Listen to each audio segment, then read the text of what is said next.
The passage of the death penalty bill may not be a whack out of the park hit as originally envisioned. Though it has just cleared second reading in a perceived railroaded fashion at the lower house, it still faces an uphill climb or a long drawn-out battle in the Senate. For whatever it's worth, proponents of the bill will meet stiff resistance, even as lawmakers from both chambers have expressed reservations or outright rejection over the watered-down version of the proposed bill. This report. Kung may karapatang mabuhay ang mga halimaw sa lipunan, may karapatang din mabuhay ang mga inosenteng tao. Ngayon, mamimili ang Estado sinong dapat buhayin, ang mga inosenteng mga Pilipino o yung mga halimaw sa lipunan. The Public Attorney's Office believes that it is time to bring back death penalty in the country, especially with the increasing number of heinous crimes. Pero, kung kailangang ipagtanggol ang sino mang maakusahan, ipagtatanggol natin, ipatitigil natin ang bitay sa taong yun. Kahit single doubt lang ng kanyang culpability, dapat huwag mo siyang bitayin. Single doubt, sabihin may pagdududa.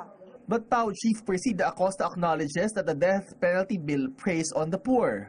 She said they are ready to defend the poor people who will be victimized if the measure will be passed. Even if House Bill 4727 has already hurdled second reading, congressmen are still divided on the issue. If they are found really na violating this heinous crime, especially dun sa drug-related cases, dapat ang pagpapatupad ng batas or kung kinakailangan sila ay mabitay quickly and swiftly. However, Congressman Harry Roque believes that once signed, anti-death penalty laws may question the legality of the law in the Supreme Court.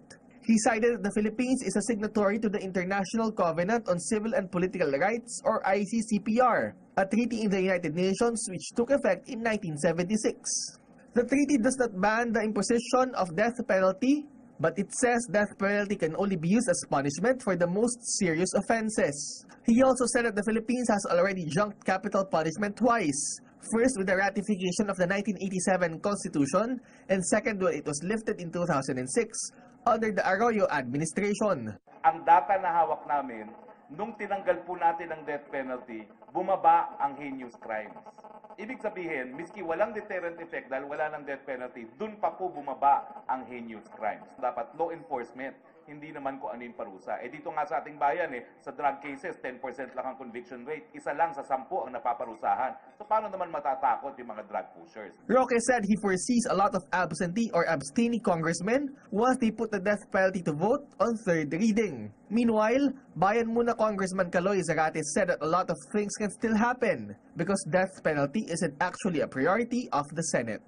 I cannot really understand if those who are pushing for the death penalty bill, if they have the numbers, then wala silang dapat katakutan. No? Hayaan nila na magpahayag yung mga membro natin dito sa Kamara. Sa studio, si Attorney Presida Rueda Acosta, Public Attorney's Office, at your service. Attorney, good morning. Magandang umaga po, ma'am. Magandang umaga po sa inyong lahat at sa ating po mga kababayan, Luzon, Visayas, Mindanao, Global, sa ating mga FWs. Yes, universe. Anyway, Attorney, may pangalawang pagbasa na dyan sa Kongreso at hopefully lusot na po yan sa Kamara. Death penalty. At nakatutok lang tayo dyan sa drug-related cases. Pag may opinion nyo po doon, ma'am. Nagpapasalamat po ako sa lower house sapagkat merong insertion ng Section 8 na kung saan ang Solicitor General o ang Chief Public Attorney ay pwede pong mag-recommend sa ating Pangulo ng pag-suspend ng execution o kaya ay pag-reprieve. Ayan. At magpagpapatawad. So napakagandang safeguard po yan.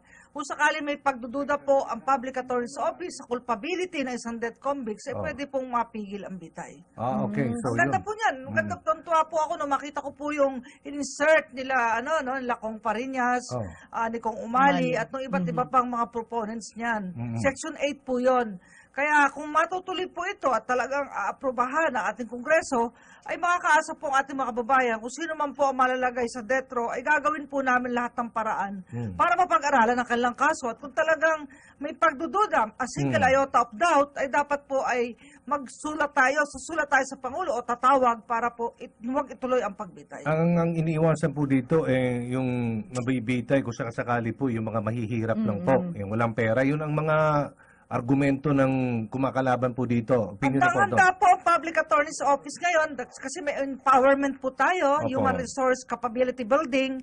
Iniisa-isa ko po ang mga region ngayon at talagang inihahanda natin sa pagpasok ng death penalty muli dahil kailangan po magagaling, mahuhusay at maging ang Special Appeal Division po natin ay nagtalaga po tayo ng magagaling na mga abogadong galing sa hindi lang sa mga University Belt Schools, galing Ateneo, UP, Sambeda, UST at iba pa pong magagaling na mga eskwelahan.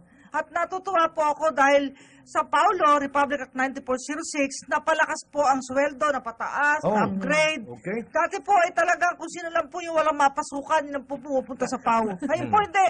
Mga top notcher, mga top students, nandiyan po. At sa Ateneo, dami pong pumapasok. At UP, Sambeda, at UST, yung mga talagang nandus lagi sa top notcher. At ito po ay magandang simula. Kaya yung Paulo po na yan, ay pinaglalaban po namin, nalungkot lang po kami. Ito pong si Senator De Lima, may ginawa pong bill. Ay mukhang pinahihina niya po yung PAO. Meron po siyang bill na biglang sinampa bago po siya maaresto. Ano po yun? Ay ang sinasabi, yung daw PAO chief na susunod, dapat dadaan sa JBC. Ay sabi ko, nawala na ng power ang Pangulo na pumili ng gusto niya at may trust and confidence siya. Bakit dadaan sa JBC? At hindi na pwedeng sumuporta ang local government units sa aming mga opisina. So parang hihina po yung ating opisina at magkakaroon di umano ng term na 6 na taon lamang magsisilbi ang PAO chief. Okay. Dean Hamon, good morning po. Good morning. Ayan si Good Dean morning, Hamon. sir. Oh. Good morning, ma'am. Kumustahin natin yung kasong napanigan yata. Partner. Ito, ma'am, yung mga power retirees, nanalo po sila. Doon, na pinaparelease sa DBM yung mga, ano po nila, yung kanilang payment sa, pagka-retire. Opo, napapasalamat po tayo kay Judge Maria Hilda Loha Pangilinan. Anak po yan ni Judge Guillermo Loha ng Manila. At yan po ay si Judge nagtrabaho din po di umano sa court, sa Supreme Court. At nagtrabaho rin sa Ombudsman. At talagang mapakagaling pong judge. Alam niyo kung sino pinaresinta namin testigo dyan? Si Senator Juan Ponce Enrile bilang author sa Senado ng Paulo. Sa lower house naman ay si Congressman Teddy Casino at iba't iba pa mga testigo. Mga 7 po yung pinaresinta namin. At ito po ay sinampa, hindi laban sa DBM ngayon, kundi DBM ng nakaraang administrasyon. At si former Secretary Florencio Boots Abad po ay aming idinimanda. Pasensya siya, bakit hindi kasi niya binayaran? Napakalinaw po ng batas. Ay, yung iba po, 10 po ang nasa ospital, 5 na ang namatay nang walang pambayad sa gamot, walang pagkain. Ay, siyempre nyo, hindi binayaran ng retirement gratuity. Samantalang ang GSIS, yung counterpart nila sa amin, nabayaran. Pero minimal lang po yun.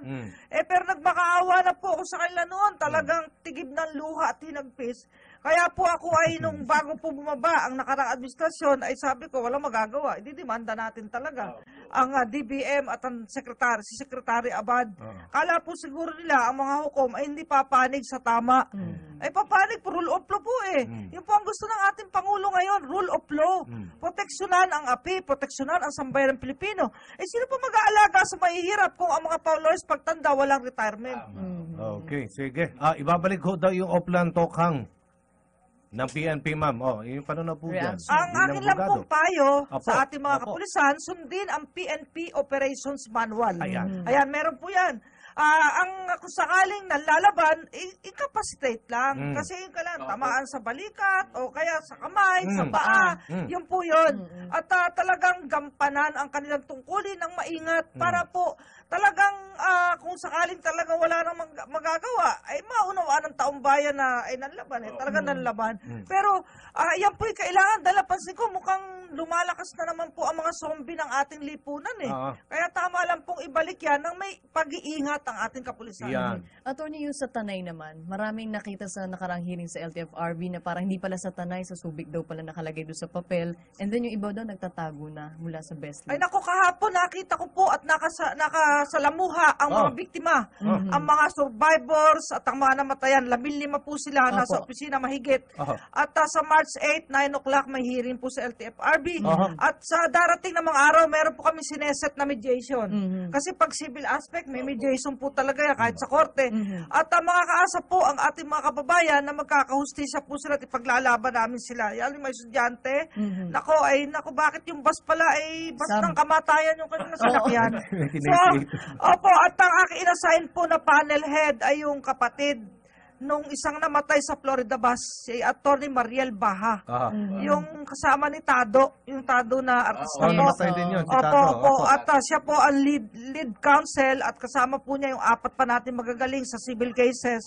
At handa rin tayo mag-file ng criminal cases, administrative cases, kung kinakailangan, para po panagutan ng eskwelahan, ng Harana Bus Company, ng Panda Bus Company, ang kanilang pananagutan. Kapag minamatay pong pasahero, ay may presumption ng negligence po, ayon sa ating civil code. So may criminal, no? Negligence. Opo. Criminal liabilities din. Meron. Okay. Tanongin lang si Ma'am. Ma'am, yung pong sinabi nitong Human Rights Watch, ano pong masasabi ninyo?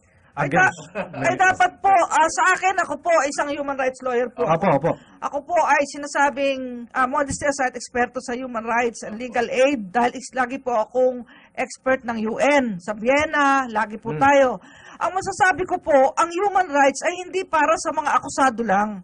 Ang human rights po ay para sa sambayan ng Pilipino, sa nakararaming Pilipino. Kung yung 4 na milyong contaminated ng droga, may human rights po ang 96 million Filipino people laban sa mga zombie sa ating lipunan. Bakit pagka ang namamatay ay akusado o kriminal, talagang ipinagbabandila nila sa buong mundo? Bakit pag ang pulis ang napatay sa kanyang pagganap ng tungkulin, wala man lang pumuri sa pulis, wala man lang magbigay ng kumpabuya sa pamilya.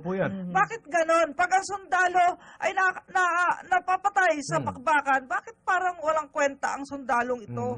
Pero tingnan po natin yung karapatan, yung humanity, yung human rights ng mas nakararaming Pilipino na gusto ng kapayapaan, katahimikan, at maligtas sa mga halimaw ng lipunan. Gusto yata nila protektahan yung mga mga drug lords. Hindi yung mga inosenteng sibilyan. Ay, congratulations pala kay Mayor Inday Sara Duterte. Ay, kay Stonefish.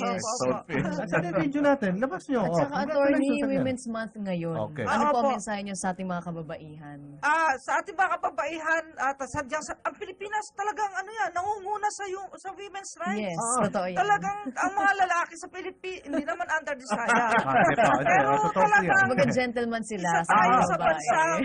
nangunguna sa pagiging feminista. So, ang maganda po talaga ay magunita natin ang ating ina, ang ating kapatid na babae, ang ating anak na babae.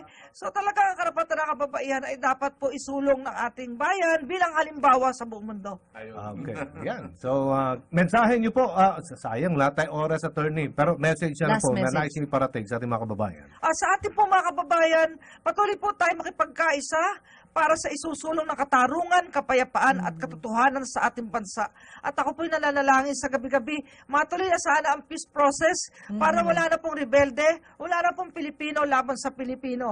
Ay sadya namang matitigil, bakit naman kasi may napatay ng mga sundalong bata na nagwi-withdraw lang sa ATM, mali naman po yun. So, unawain din ang kabilang panig, karapatan po ng ating Pangulo na itigil muna pansamantala ang usapang pangkapayapaan. Pero ako'y nananalig, diyan po patungo ang ating bansa para hindi na tayo mahuli sa ibang bansa. Maraming salamat po, Attorney Persida Rueda Acosta.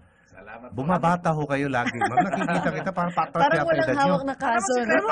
Paano po? Naglalaba. Sa bahay. Success naman nanay nung araw, sir, di ba? Walang aerobics, walang gym. Alam mo, malapit na maging Supreme Court Justice ang ating... Hopefully, ma'am. Oy, congratulations. Hindi ako sinasama yata sa listahan. Ayaw lang sa akin eh. Hopefully. Thank you again, ma'am. Maraming salamat po. Mabuhay ang sambayan ng Pilipino. Okay, Attorney Persida Rueda Acosta.